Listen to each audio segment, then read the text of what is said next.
اس نے اپنا نازک ہاتھ میری طرف بڑھایا، اس میں خلوص اور گرمی تھی۔ میرے ہاتھوں کے گودے تک اس کی حرارت پہنچی۔ اس کا خوبصورت ڈرائنگ روم دیکھ کر میں دنگ رہ گیا، انتہائی سادہ مگر انتہائی پروقار۔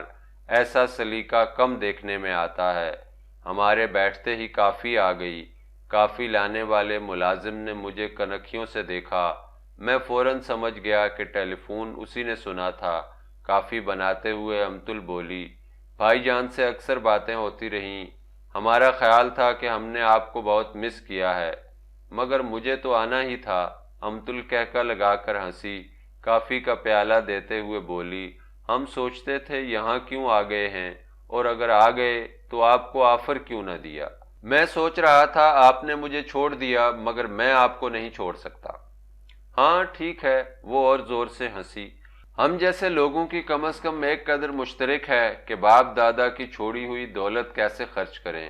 اتنے میں عاطف بھی آ گیا۔ مجھے دیکھ کر اس کی باچھیں کھل گئیں، بے اختیار بغل گیر ہوا اور حیرت سے بولا، کب آئے آپ؟ 3-4 گھنٹے ہوئے۔ بھائی جان، امتل بیچ میں بول پڑی، یہ تو ہوٹل میں ٹھہرے ہوئے تھے، فون پر معلوم ہوا تو میں نے بلوا لیا۔ بہت خوب، عاطف نے تائید کی، بھئی آپ کی کمی ہم لوگوں نے بے حد محسوس کی۔ ہمارا خیال ہے اب تک جتنے لوگ ہمیں ملے ہیں آپ ان سب سے مختلف ہیں۔ شکریہ جناب عاطف، شکریہ۔ ہم مذاق نہیں کر رہے، امتی کا بھی یہی خیال ہے۔ ہاں ہاں، میں تو ایک دن میں آدمی سے بور ہو جاتی ہوں، آپ کے ساتھ 4 دن میں بھی بور نہیں ہوئی۔ اچھا، تو پھر میں خدا کو مانتا ہوں۔ وہ دونوں ہنس پڑے۔ امتل نے پوچھا، ہمارے آنے کے بعد آپ منسیرا میں کتنے دن رہے؟ 3 دن۔ میرا بھی وہاں دل نہیں لگا۔ عجیب بات ہے، میں مہینوں اکیلے رہنے کا عادی ہوں۔ یہ پہلا موقع تھا کہ مجھے ساتھیوں سے بچھڑ جانے کا دکھ ہوا۔ کوئٹہ کے بارے میں آپ کا کیا خیال ہے؟ امتل نے پوچھا۔ کراچی میں ابھی تو کافی دن گرمی رہے گی۔ میں کوئٹہ نہیں گیا، لیکن مقصد گھومنے پھرنے سے ہے، ادھر نہ صحیح ادھر صحیح۔ ٹھیک ہے بھائی جان، 2-4 دنوں میں اپنے کاموں سے فارغ ہو جائیں، پھر کوئٹہ ہی کا پروگرام بناتے ہیں۔ عاطف نے کہا، اچھا بھائی، یہ پروگرام تو اب بنتے ہی رہیں گے، کھانے کا کیا پروگرام ہے؟ مجھے بھوک لگی ہے، میں تو کھا چکا ہوں، تو پھر آپ لوگ بیٹھیں، میں کھانا کھاتا ہوں، اس کے بعد برج وغیرہ کھیلنا ہو تو بیٹھ جائیں گے۔ عاطف چلا گیا۔ امتل نے پوچھا، کیا کھیلیں گے؟ کیرم، شطرنج یا برج؟ میں نے مسکرا کر کہا، کوئی ایسا کھیل کھیلیں جس میں مجھے ہارنا پڑ جائے۔ یہ آدمی بھی عجیب ہے، وہ طنزیہ انداز میں مسکرائی۔ ذہین سے ذہین اور معقول سے معقول آدمی پر بھی جذبات کا دورہ پڑتا ہے تو بالکل احمقوں کی طرح لگتا ہے۔ نہ جانے آدمیوں کو اپنی حماقتوں کا احساس کیوں نہیں ہوتا۔ جذباتی سچائیوں کو آپ حماقتیں کہتی ہیں؟ کون سی جذباتی سچائیاں؟ اس کی متجسس آنکھیں اور زیادہ پھیل گئیں۔ اپنے خون کے ابال کو آپ سچائی کہتے ہیں؟ خوبصورت آنکھوں اور خوبصورت جسم کی کشش کو آپ جذباتی سچائی سمجھتے ہیں؟ نہیں وسیم صاحب، نہیں، یہ اپنا ہی رد عمل ہوتا ہے۔ جب خوبصورت آنکھوں کے سرخ ڈورے اور حسین جسم کا تناسب ختم ہو جاتا ہے تو جذباتی سچائیاں بھی جھاگ کی طرح بیٹھ جاتی ہیں۔ مگر کیوں؟ میں نے حیرت سے پوچھا۔ یہ قانون فطرت ہے، یہ دنیا اسی طرح نامکمل رہے گی۔ اس کا فائدہ؟ آپ فائدہ ڈھونڈ رہے ہیں، اس کا تو کوئی مقصد ہی نہیں۔ کیڑے مکوڑوں کی طرح لاکھوں انسان طاعون یا ہیضے کے ایک ہی حلے سے ختم ہو جاتے ہیں، اس کا کیا مطلب ہے؟ آپ اکیلے ایک دل کی بات کرتے ہیں، لیکن پلک جھپکتے میں لاکھوں دل خاک ہو جاتے ہیں۔ اب اس کا جواز ڈھونڈنا حماقت نہیں تو اور کیا ہے؟ دریاؤں کا پانی کنارے سے اچھل جاتا ہے تو اس کا کوئی مقصد نہیں ہوتا، لیکن سینکڑوں انسانوں اور مویشیوں کو بہا کر لے جاتا ہے اور ساحلوں پر سونا اگلنے والی مٹی پھینک جاتا ہے۔ یوں لوگ اپنے اپنے طور سے مقصد متعین کرتے ہیں۔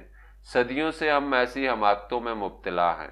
میں گہری اور عقیدت مند نگاہوں سے اس کی طرف دیکھ رہا تھا۔ اس سے متفق نہ ہونے کے باوجود اس کی باتیں مجھے اچھی لگتی تھیں۔ اتنے میں عاطف بھی آ گیا۔ ہاں بھائی، تو پھر کیا سوچا ہے؟ انڈور گیم کھیلیں گے، کوئی فلم دیکھیں گے یا باہر گھومنے جائیں گے؟ میں تو سونے لگی ہوں۔ امتل اٹھ کھڑی ہوئی، البتہ کل کے پروگرام میں پورا ساتھ دوں گی۔ وہ اپنے کمرے میں چلی گئی۔ عاطف نے مجھے سونے کا کمرہ دکھایا۔ اس کے بعد ہم کلفٹن چلے گئے۔ کلفٹن میں رات گئے تک موٹریں آتی جاتی رہتی ہیں۔ کچھ لوگ موٹروں سے اتر کر ادھر ادھر سیر کرتے ہیں، کچھ موٹروں میں بیٹھ کر چائے، ٹھنڈا یا آئس کریم سے دل بہلاتے ہیں، کچھ لوگ شراب سے شغل کرتے ہیں۔ جب بور ہو جاتے ہیں تو چلے جاتے ہیں۔ اگر چاندنی راتیں ہوں تو 4-8 آنے دے کر آپ دوربین سے چاند ستاروں کا مشاہدہ بھی کر سکتے ہیں۔ تیل مالش کے علاوہ آپ یہاں ستار بھی سن سکتے ہیں۔ ان لوگوں کے لیے یہ جگہ بڑی آئیڈیل ہے جن کے پاس موٹر ہے، روپیہ وافر ہے، رات کو دیر تک جاگنے اور صبح کو دیر تک سونے کے عادی ہوں۔ عاطف نے رازداری کے لہجے میں پوچھا، کچھ پیئیں گے آپ؟ ظاہر ہے اس نے چائے یا کوکا کولا کے لیے نہیں پوچھا تھا۔ میں نے کہا ہاں بیئر پی لیں گے۔ میں بھی ایک بیئر پی لوں گا مگر امتل سے ذکر نہ کرنا۔ میں ہنس پڑا۔ تو پھر چھوڑیے، نہیں پیتے؟ کیوں؟ وہ حیرت سے بولا۔ آپ کیوں نہیں پیئیں گے؟ میں نے عہد کیا تھا کہ امتل کے سامنے کبھی جھوٹ نہیں بولوں گا۔ جس طرح کی وہ سچی لڑکی ہے اس کے ساتھ اسی سطح پر پیش آنا چاہیے۔ ہاں، وہ قدر خفیف ہو کر بولا، مگر میرا کردار اس طرح کا کبھی نہیں رہا۔ کردار تو میرا بھی مثالی نہیں، لیکن میں اپنے اندر ایک زبردست تبدیلی محسوس کر رہا ہوں۔ امتل کی غیر معمولی شخصیت اور ذکاوت نے مجھ پر گہرا اثر ڈالا ہے۔ میں زندگی میں کسی سے اتنا متاثر نہیں ہوا، اس لیے کوشش کر رہا ہوں کہ خود کو ایسے انداز میں ڈھالوں جو کم از کم ایک حد تک منفرد ہو۔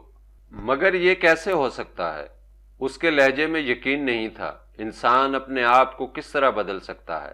کیا فطرت میں اتنی لچک ہے؟ کم از کم میں تو بالکل بے بس ہوں۔ لنگور کی تیزی اور پھرتی گیدڑ کے حصے میں نہیں آ سکتی، اور لومڑی کی عیاری بھیڑ کی سادگی میں نہیں بدل سکتی۔ پھر انسانی جبلت کیوں کر بدلی جا سکتی ہے؟ ٹھیک ہے، میں نے اس کی تائید کی، مگر میں نے تو خود کو امتحان میں ڈال دیا ہے۔ میں ایک تبدیلی محسوس کر رہا ہوں۔ میں توقع رکھتا ہوں کہ یہ تبدیلی عارضی نہیں ہوگی۔ کبھی کبھی میرا دل زبردست مسرت سے بھرپور ہو جاتا ہے اور کبھی میں غم کی اتھاہ گہرائیوں میں ڈوب جاتا ہوں۔ ایسا بلا وجہ نہیں ہوتا، اس کے پیچھے ایک زبردست تحریک کار فرما ہے۔ ایسی تحریک پہلے کبھی نہیں ہوئی تھی۔ میں اس تحریک کو ذہنی انقلاب کہہ سکتا ہوں۔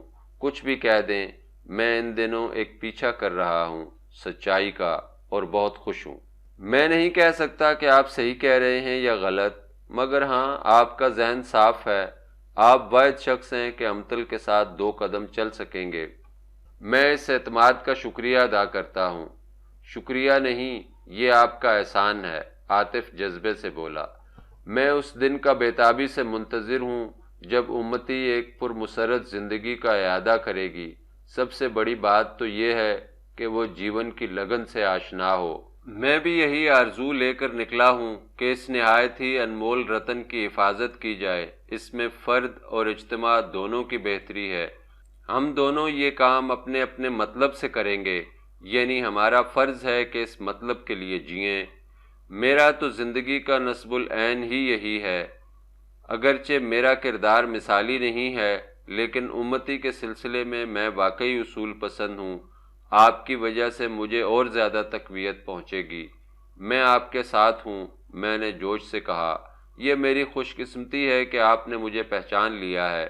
مان وہ چوکس ہو کر بولا، ایک بات یاد رکھیے، یہ ذمہ داری بالکل آپ کی اپنی ہوگی کہ آپ کس حد تک اور کہاں تک اپنے آپ کو اس کے قریب رکھ سکتے ہیں۔ یہ آپ کی صلاحیتوں اور خلوص پر مبنی ہوگا۔ ہاں، یہ خوف تو مجھے ہمیشہ ستاتا رہا ہے۔